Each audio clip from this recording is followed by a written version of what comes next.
Bonjour et bienvenue sur la chaîne YouTube de la Prakandasena Mukha. Si vous n'êtes pas encore abonné, je vous invite à le faire tout de suite, c'est gratuit. Cliquez sur le bouton s'abonner et n'oubliez pas d'activer la petite cloche pour rester informé de la sortie de chacune des vidéos de la chaîne et plus particulièrement des vidéos podcasts des entrevues avec une Viche qui sortent chaque semaine, tous les lundis et jeudis à 18h heure de Paris-Bruxelles et qui répondent à vos questions posées à la Prakandasena Mukha et à l'occasion desquelles nous nous retrouvons pour 30 à 60 minutes avec notre amie Ilialana, la Major Ilialana de la Prakandasena Mukha, Major à la section de liaison de la Prakandasena Mukha et qui est donc tout dévoué à la réponse accordée à vos questions. Major Ilialana, comment allez-vous en ce jour ? Bonjour à tous. Je vais très bien, merci beaucoup. Alors nous nous retrouvons aujourd'hui pour la 24e entrevue avec une Viche, déjà 24e. Et j'ai sélectionné à cet effet, comme d'habitude, il y a 4 intervenants. C'est peut-être un petit peu long, je crains fort que nous ne nous tenions pas à notre mythique temps idéal de 30 minutes, une fois de plus. Oui, j'ai l'impression qu'on en a perdu l'espoir définitivement, parce que là... Effectivement, c'est un peu ça, enfin bon. Allez, on y va tout de suite, on perd le moins de temps possible, de manière à en consacrer le maximum à vos réponses, Iliana. Alors, je commence avec une question de Anna. Alors, qui nous dit ceci: bonjour, propriétaire, j'ai travaillé toute ma vie et ce depuis l'âge de 16 ans. Je n'ai pas hérité et j'ai effectué beaucoup de sacrifices pour avoir ce que je possède aujourd'hui, pour pouvoir justement en profiter dès la fin de mes remboursements de prêts, ainsi que pour pouvoir aider mes enfants plus tard. Vous dites que les loyers seront gratuits. Là, on parle du nouveau paradigme, bien sûr. Donc cela sous-entend que mes efforts et mes sacrifices auront été inutiles. J'ai beaucoup de mal à accepter cet état de fait, surtout que je continue à faire des travaux pour que tout soit toujours impeccable. Beaucoup de mes amis sont comme moi. J'aimerais autant que possible que vous expliquiez plus précisément l'organisation et la répartition de ce nouveau monde au niveau des biens et des actifs que nous avons. Voilà, alors, il y a un PS, enfin l'essentiel est là. Alors, Ilialana, c'est vrai que c'est une question sensible, ça. Nous en avons déjà évoqué les tenants et aboutissants entre nous. De longues réflexions ont eu lieu à ce sujet. C'est vrai que ce n'est pas simple. Donc, qu'est-ce que vous auriez à en dire à l'heure actuelle ? Oui, là, effectivement, c'est un gros morceau. C'est un gros morceau. C'est vrai que nous en avons beaucoup parlé entre nous et nous avons essayé d'envisager les choses de manière la plus rationnelle possible. Et disons que dans ce domaine, il faut vraiment exactement savoir ce que l'on veut précisément. Nous sommes dans la perspective de passer d'une civilisation esclavagiste où des gens sont obligés de vendre leur âme pour avoir le droit de survivre à une autre complètement ouverte, libre pour chacun, où effectivement la gratuité sera une forme de constante quelque part. Les grands fondamentaux de l'existence seront bien évidemment gratuits, y compris le logement. Alors ça, oui, effectivement.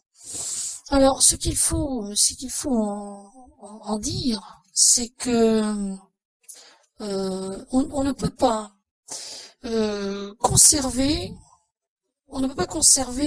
l'héritage de l'ancien paradigme pour le transférer dans le nouveau,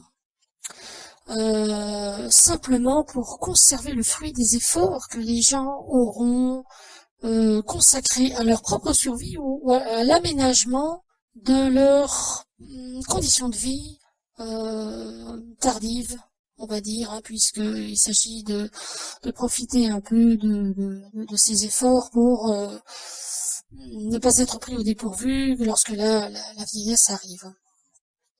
Ça, je le comprends très bien. Mais ces efforts-là, ils sont parfaitement louables et légitimes dans l'ancien paradigme. Mais il est effectivement vrai que ils sont stériles quelque part dans le cadre du passage à un nouveau paradigme.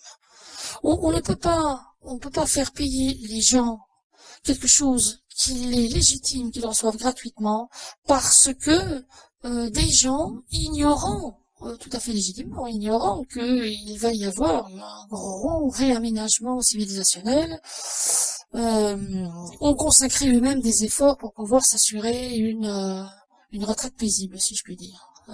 Il est vrai que je comprends le désarroi, mais on ne peut malheureusement pas faire autrement. Ça c'est un fait indubitable.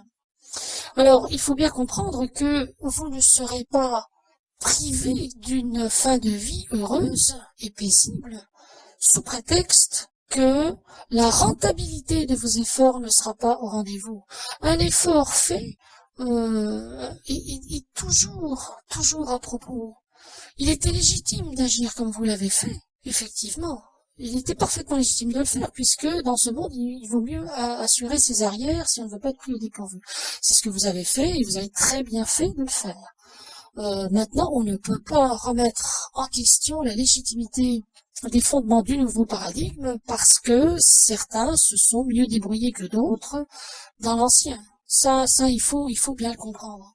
Alors, vous avez consenti un certain nombre de sacrifices de manière à pouvoir vous faire votre place au soleil quelque part. Donc, ce qui est très bien. Mais votre place au soleil, elle sera garantie de toute façon dans le nouveau paradigme. Peut-être pas grâce aux fruits de vos efforts consentis dans l'ancien, mais vous ne manquerez absolument de rien, et vos efforts vous profiteront d'une manière ou d'une autre, même s'ils ne vous profiteront pas de la manière à laquelle vous vous attendiez. Vous comprenez, c'est quelque chose de délicat, ça, parce qu'il y a des propriétaires immobiliers, il y en a beaucoup, et ces gens-là se retrouveront effectivement dépourvus. Je suis absolument dans le regret de vous le confirmer, mais c'est un fait. Mais vous ne serez pas pénalisé pour autant. Ce n'est pas une pénalisation. C'est comme les gens, admettons, investissent en bourse des sommes faramineuses faramineuses par rapport à leurs propres moyens, en espérant pouvoir avoir un peu plus. Et admettons, ils font une bonne affaire, ça marche très bien, et puis pouf, le paradigme change, et tout ce qui est boursier, tout ce qui est spéculation est annulé. Ah, l'horreur. Mais alors, tout ce que j'ai investi est perdu. Oui, effectivement, tout ce qui est investi est perdu. Et pourtant, vous faisiez ces efforts, ces efforts d'investissement, ces efforts de rénovation, dans le cadre que je décris, de mettre de l'argent de côté pour les investir en bourse, par exemple. C'était dans quel but? C'était dans le but de vous assurer une existence paisible, conforme à vos souhaits. Eh bien, c'est exactement ce que vous aurez, même par d'autres biais. Alors, vous me dites, oh oui, mais si ça a été ça, j'aurais très bien pu ne pas faire d'efforts du tout. C'est là que je vous réponds que tous les efforts consentis sont toujours bien investis, entre guillemets. On ne reçoit jamais le retour sur investissement comme on le prévoit. Assez rarement, ça peut arriver, mais pas toujours. Je parle bien des efforts, hein. Mais ce retour est là. À partir du moment où on fait quelque chose, on le fait honnêtement et on le fait parce que, disons, dans un bon esprit, automatiquement ça vous revient. Si ce n'est pas la manière que vous attendiez, ce sera par un autre moyen, peu importe. Mais le retour sera là. De toute façon, votre vie sera belle ensuite. Elle sera paisible. Vous n'aurez plus à craindre quoi que ce soit, ni qui que ce soit. Donc, de toute façon, ça se finira aussi bien que vous l'aviez envisagé, un potentiel de risque en moins et un émerveillement en plus. Je regrette que cet avenir-là ne soit pas conforme à ce que vous en attendiez, mais je vous certifie que vous ne perdrez pas au change. J'en suis absolument convaincu. Oui, là, je ne peux qu'approuver les arguments. C'est effectivement exact. Hein.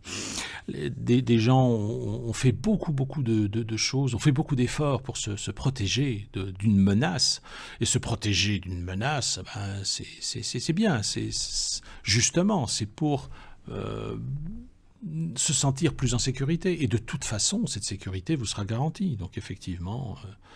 Non, la réponse est excellente et j'imaginais qu'elle serait plus longue, mais enfin c'est vrai qu'il n'y a rien d'autre à ajouter. Je pense que c'est une occasion qui devra permettre aux gens concernés d'apprendre la valeur du détachement. D'autant plus qu'ils vivront certainement beaucoup mieux sans ce retour sur investissement dans le nouveau paradigme que s'ils avaient reçu ce retour dans l'ancien. Ça c'est une évidence. Donc, voilà. Enfin, en espérant ne pas trop vous disconvenir. Mais c'est vrai que, je dirais, l'intérêt de la condition humaine et de ses conditions de vie sont en jeu. Oui, là, je suis d'accord. On ne parle de rien de moins que ça. C'est quand même extrêmement important. Extrêmement. Donc, mais sincèrement, vous verrez, ça va parfaitement bien se passer. La seule chose que je voudrais ajouter par rapport à ça, c'est que les gens qui vivent dans un logement, ce logement sera considéré non pas comme étant à eux, mais eux seront considérés comme en étant directement responsables.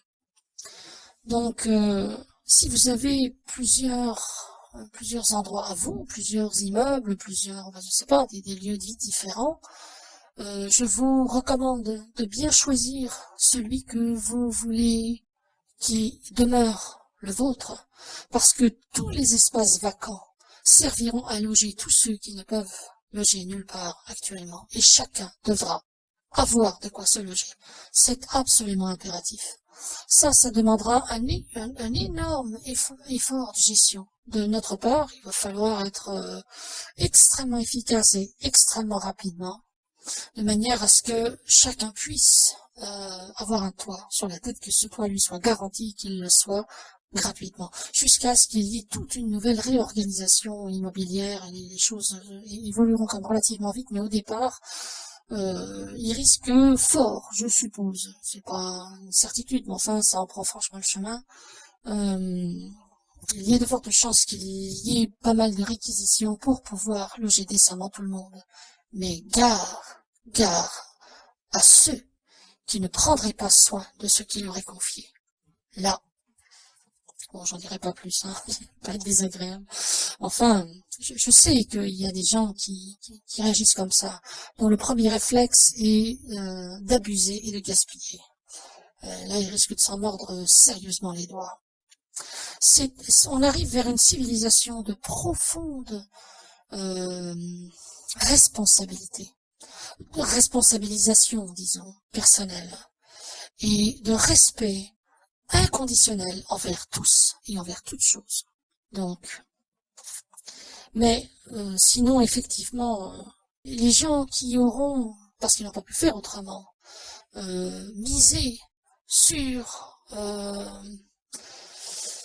la mise en esclavage d'autrui, liée à l'argent, parce que le système impose ça, du moins l'a imposé jusqu'à aujourd'hui, continue clairement à le faire, eux ne pourront pas perdurer dans cette logique.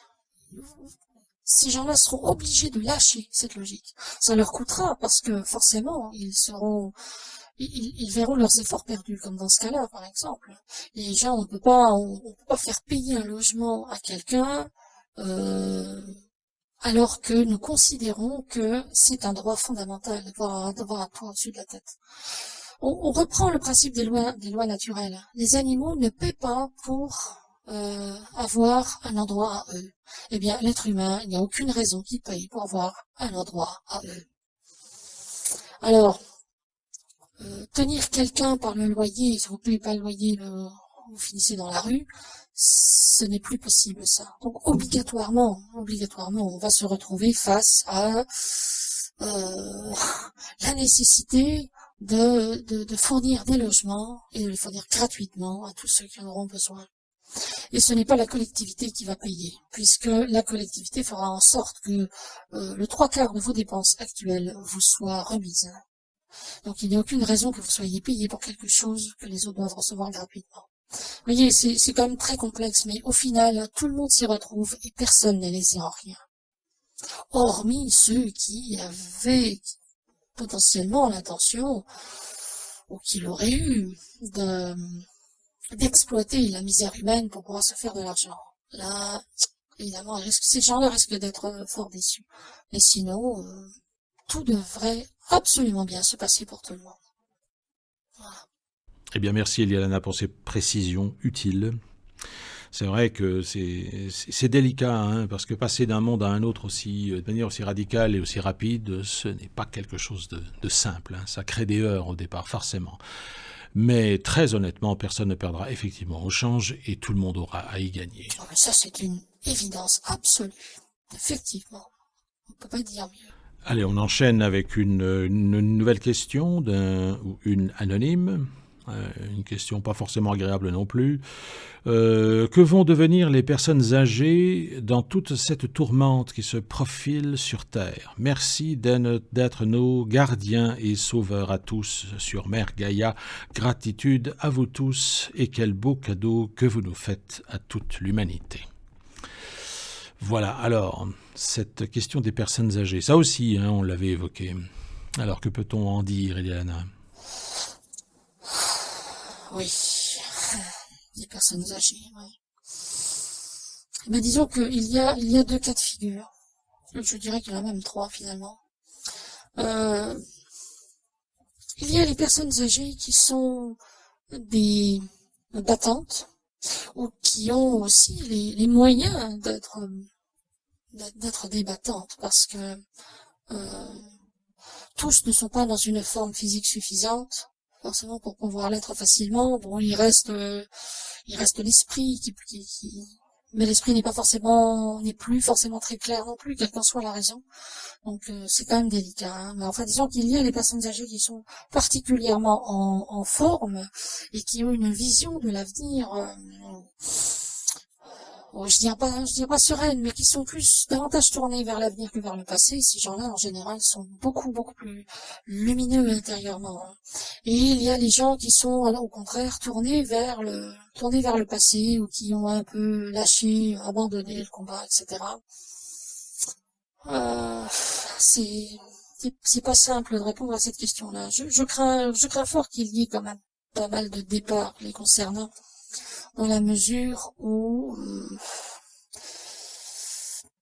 il y a de fortes chances, ces gens étant majoritairement, si ce n'est tous, nés en âge de fer, donc forcément, oui, ce sont des personnes âgées, ils sont forcément nés en âge de fer. Le corps est structuré autour de conditions propres à l'âge de fer. Là, on est dans un problème structurel. Et tout le monde n'a pas forcément la forme, la capacité, la présence d'esprit, non plus, ou la connaissance, ou la force de se transformer intérieurement, de transcender un peu cette limitation que représente une psyché et une vitalité d'âge de fer au moment où on commence à aborder une cristallisation pleine, entière et inconditionnelle de l'âge de diamant. Les circonstances ont fait que ces gens-là ont 2 cycles cosmiques de retard. Ils n'en peuvent absolument rien, nous non plus, mais c'est comme ça, et ce n'est pas facile à rattraper. Les plus jeunes générations ont cette capacité d'adaptation, ce qui ne veut pas dire que les plus jeunes s'en sortiront mieux que certaines personnes âgées, c'est faux. Mais disons que les plus vaillantes en esprit de ces personnes âgées, qui auront su maintenir leur corps physique dans un état relativement bon, malgré tout ce qu'on leur fait subir, hein, que ce soit au niveau médical, au niveau radionique, au niveau des émissions de haute fréquence comme les micro-ondes, etc. Bon bref, on sait dans quel monde vous vivez, hein, de toute façon. Mais il y a des personnes âgées qui s'en sortiront, mais pas forcément la majorité, parce que s'adapter à un différentiel aussi énorme entre l'âge qui les a vus naître et celui dans lequel on se dirige, dans lequel nous nous trouvons déjà, mais en termes de concrétisation, on sera déjà beaucoup plus puissant. Il n'est pas certain qu'ils aient la capacité de pouvoir le supporter. Je parlais récemment d'un ami très cher à nous qui avait donné sa quote-part pour aider le retour de l'absolu dans ce monde et que les lois iniques de l'ennemi puissent être changées, lui-même a accepté de partir parce que il se sentait inadapté à ce monde et pourtant il aura travaillé en sa faveur. Dans le cas de ces personnes arrivées pour la plupart relativement en fin de vie, je ne suis pas certain que ça représente un grand malheur de les voir partir. Vous voyez toujours la mort d'une façon morbide, c'est-à-dire comme la mort, quoi. En fait, en pensant à ce que vous appelez vos chers disparus, vous les imaginez morts. Nous vivons quasiment sur le même plan qu'elles. Pourtant, nous ne sommes pas mortes. Vous voyez l'aberration que ça représente à notre esprit. C'est simplement où on passe d'un plan de conscience à un autre, on se met à jour sur ce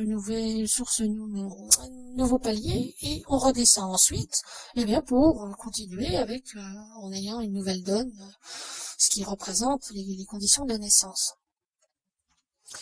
Ça n'a rien de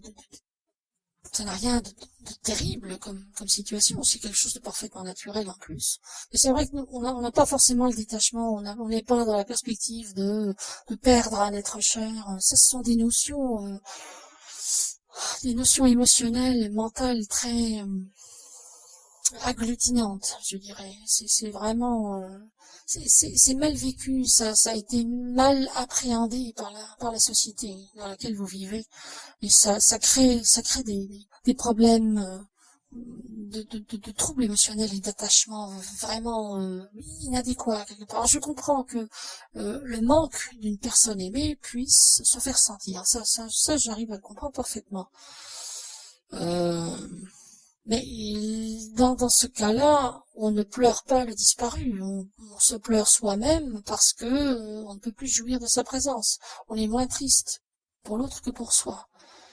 Enfin, c'est très compliqué, hein, ce rapport à la transition, on appelle ça la transition, on transite d'un plan de conscience à un autre en laissant le véhicule permettant d'être présent, on le laisse là, et puis la conscience s'en va. On appréhende, nous, ça de manière quand même très, très, très différente de vous. Quelle que soit la tradition qu'on peut trouver sur Terre, le rapport à la mort est rarement quelque chose de vraiment gai. Il y a une population, je me souviens plus laquelle, qui prend ça comme une fête, comme quelque chose de particulièrement joyeux. Bon. Mais je crains fort qu'il y ait effectivement peu de personnes âgées qui s'en sortent, simplement parce que, à cause de ce détail structurel, c'est moins ce qu'on leur fait subir, parce qu'il y a des personnes âgées qui se font vacciner et qui mourront pas du Covid, par exemple, hein, ni d'autres choses, hein. Mais il y en a beaucoup qui, surtout dans les maisons de retraite par exemple, qui lâchent le combat, hein, ils laissent tomber. Donc tout ce qui se présente et qui permet d'aller plus vite est accueilli favorablement. C'est pas forcément la bonne attitude non plus, hein. Il vaut mieux rester cet esprit combattant. Mais enfin, quand on l'a jamais eu de sa vie, c'est difficile de l'acquérir à cet âge-là.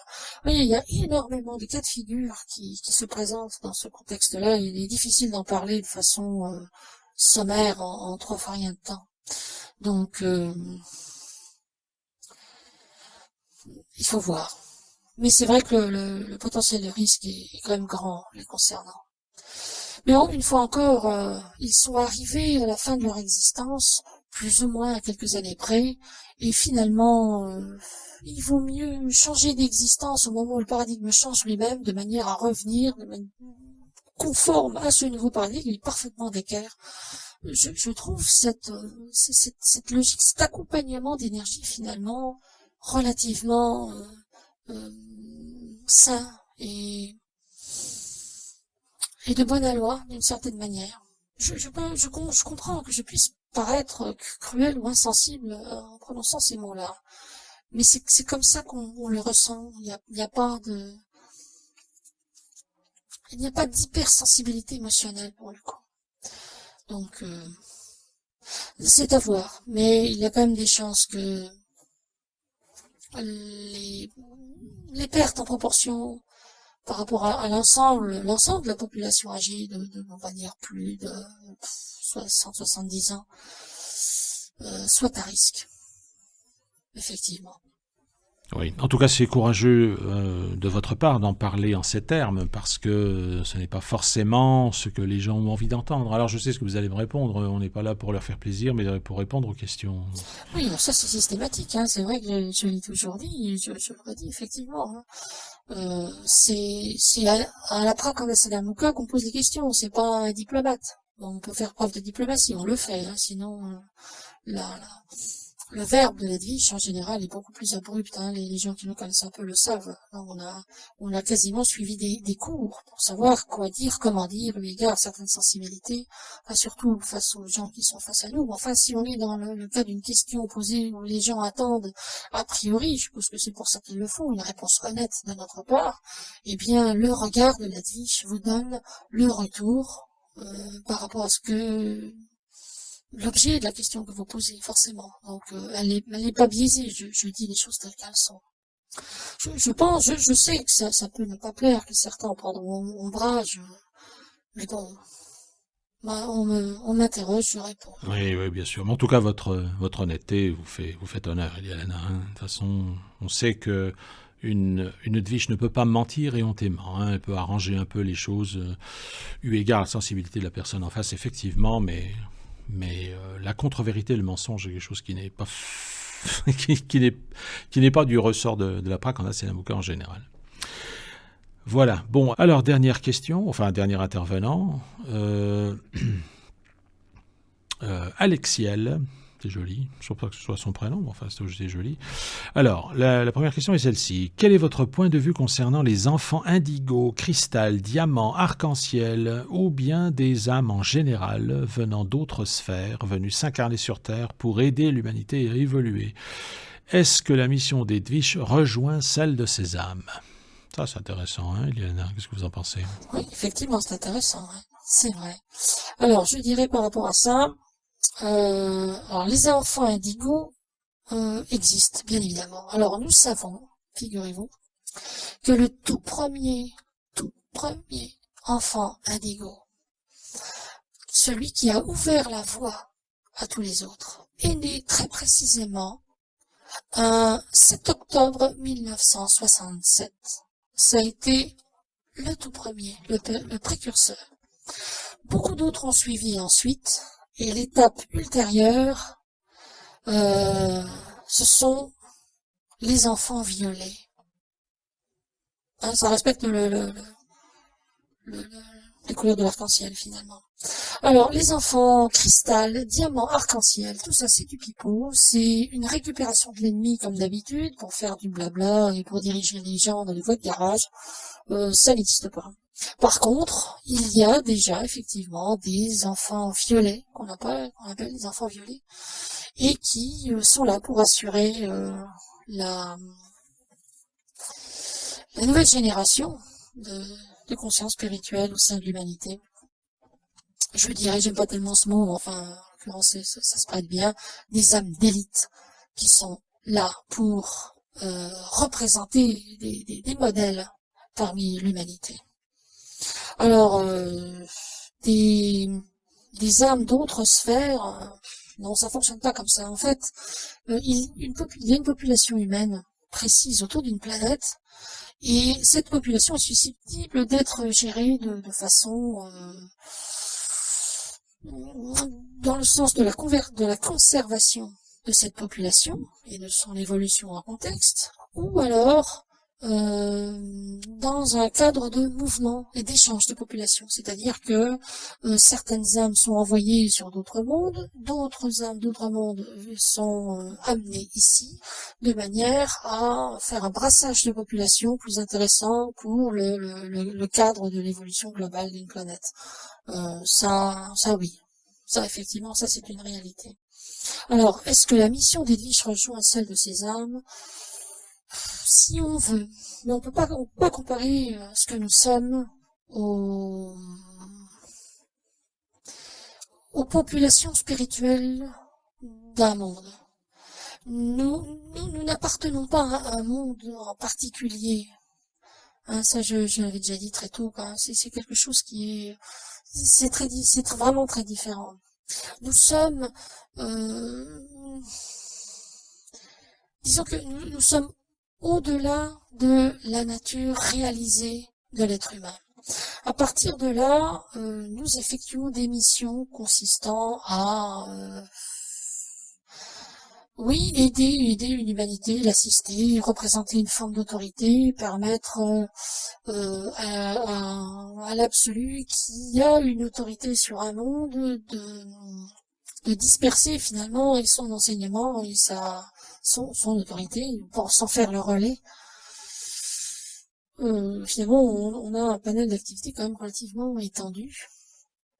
Alors oui, on peut dire qu'on peut représenter, oui, parce que disons qu'il a toujours été dit que les Dish avaient je dirais un mandat de représentativité particulier, c'est-à-dire que les Dish sont censés représenter des modèles comportementaux pour les humanités, effectivement. Entre autres, pas uniquement, mais entre autres. Donc oui, pourquoi pas, on pourrait dire ça comme ça.